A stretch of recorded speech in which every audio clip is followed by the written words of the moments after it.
Hey, the Ten Commandment video. You gotta have this one. So it's kind of a joke in this industry. Sean Devlin, the Mortgage Juice Man, coming at ya.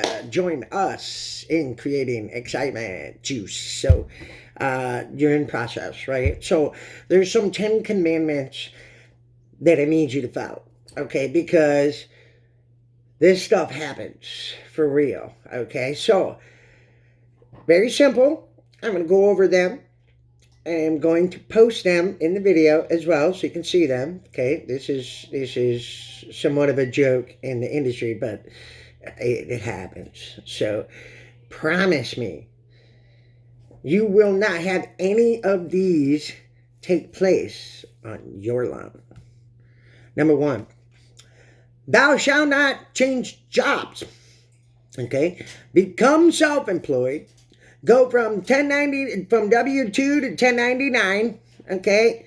Or change the job completely prior to the loan funding. The loan has to fund. The money is there.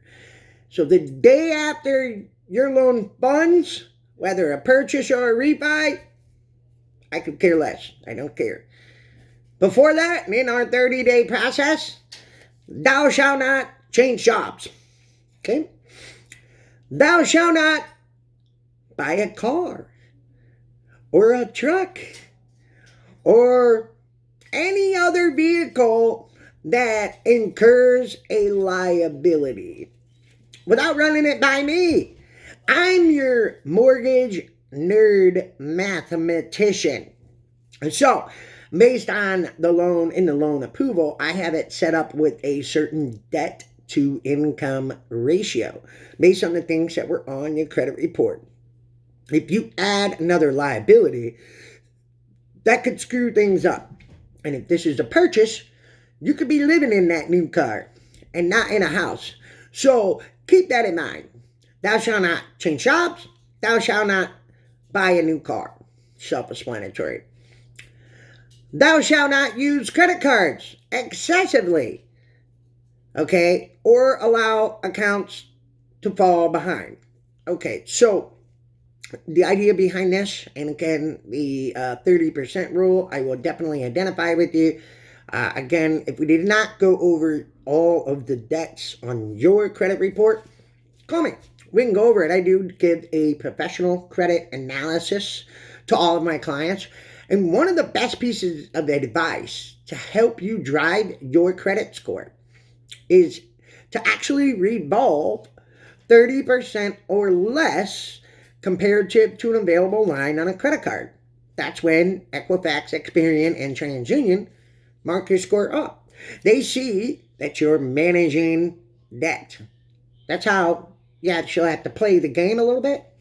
Well, what happens if you charge up more than 50% compared to the available line? So you have an available line of $500 on your Capital One card, and you charge more than $250 on it, or 50%, they're going to start to mark you down. We don't want any changes to your credit profile in the process, especially if you're a pre-approved client, thinking, oh, you're pre-approved to buy a house, and then you take 120 days or so, 3-4 months to actually find a home, and your credit report that I have on file expires, and I have to pull a new one, and your score is different, well, that could change things. So again, maintain a good FICO score. You're here for a reason. So that was number 3. Thou shalt not use credit cards excessively. Number 4, thou shalt not spend money set aside for closing. So, if you need to bring $1,000 to close, make sure you have $1,000 in the bank, okay, at all times. Like red flags and emergency lights should be going off the minute you get to $1,010. Okay, so call me if needed on that one. Again, thou shalt not spend money that is needed to close the loan. I actually had a guy go to the casino the day before closing. and lose everything.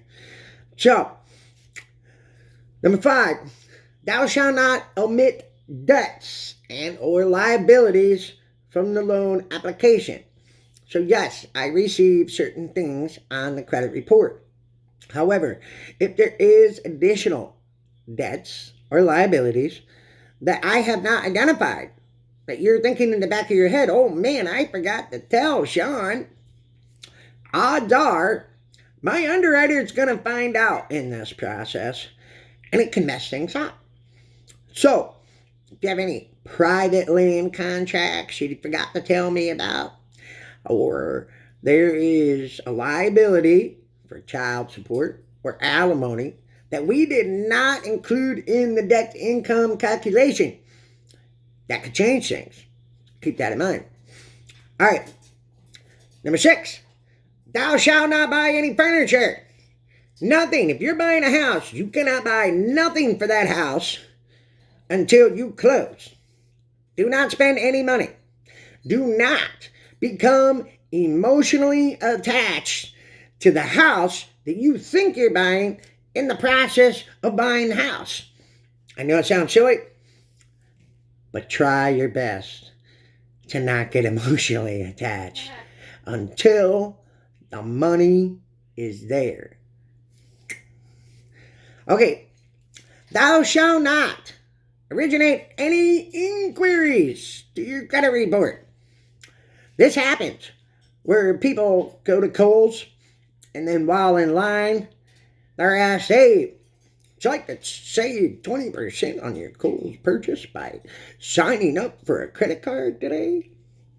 And you say yes, and that credit inquiry is a hard hit, well, that could lower your FICO.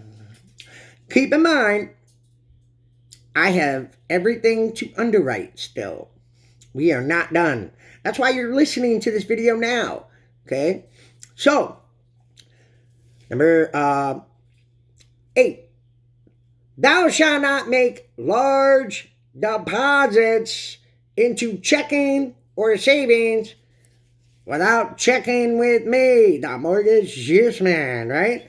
So, if you have some reason that all of a sudden 10 grand is going to show up in your account, and I need an updated bank statement that all of a sudden it shows me this large deposit, the underwriter is going to flag it. And you're going to have to explain it, prove it, or that money can't be used.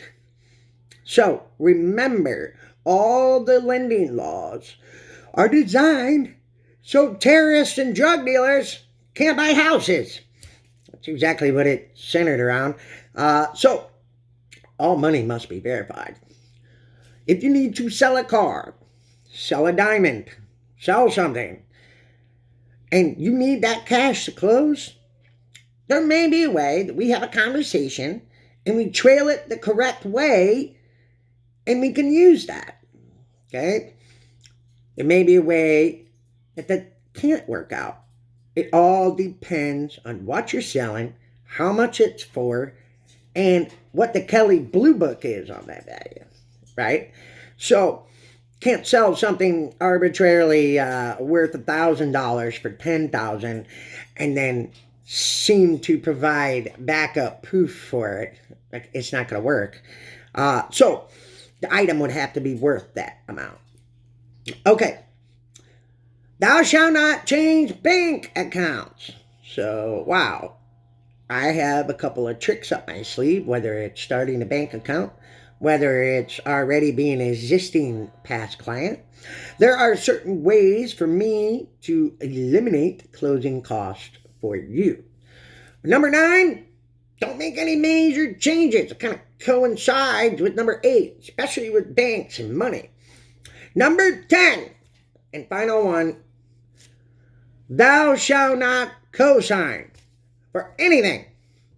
We have 30 days, okay? And in this process, I just need you to know these are the 10 commandments that I need you to follow. It's been 10 minutes. It's a 10-minute video. I know it's a little bit longer, but it was 1 minute per 10 commandments. So, have yourself a wonderful day. Again, my name is Sean Devlin, the Mortgage Juice Man, giving you the 10 Commandments of Mortgaging. Have yourself a wonderful afternoon.